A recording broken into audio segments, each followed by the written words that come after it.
Hi, this is Ken from KelownaGardens.com and GrowerCoach.com, and today we're just having a look at some moss in the lawn.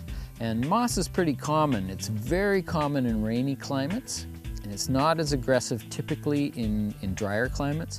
And where we are here is we are in a drier climate. We're in the Okanagan Valley in southern BC, and it's very dry here typically through the summer months. In the wintertime, our winters can get down to that -20 or so degrees Celsius, that is, and the conditions can be consistently moist. We do also have clay in the soil. So with the moss, you can see the moss growing in the lawn here, moss doesn't have any roots like other plants do. It has almost like a sponge effect. So it has to be in constant contact with moisture at all times. So even though we live in sort of a semi-arid desert climate, it still seems to thrive here. But the one thing is it's typically in the shade.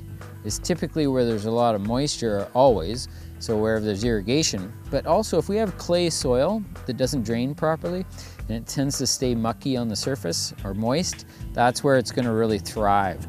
So that's one of the things about moss is that the only thing you can really do to deter it is to try to encourage good drainage, encourage actually a high level of fertility, because moss also doesn't need much for nutrients. So if we add in like a good amount of lawn fertilizer, the lawn fertilizer actually is quite hard on the plants, on moss, and it actually can burn the moss. So even just fertilizing a lawn can be a little bit detrimental to the moss. But the key is always allow your lawns to dry out between waterings. If you have proper irrigation systems, they should be giving more water in the sunny areas and less water in the shady areas. And so that's helpful. But again, if you have a clay-based soil, you're probably going to have moss anyway. It's just the way it goes. And so just embrace it. I mean, I don't mind the look of moss myself. I think it's fine. It kind of enhances it a bit. In the summertime when it's really hot and dry, it does tend to dry out and go kind of brown. So that's one of the only cosmetic issues. But other than that, it's not detrimental to anything. And even a good power raking in the spring tends to bring it out. And remember, it is always most aggressive through fall, winter, and spring, because that's when the moisture is there and there's not so many issues with heat.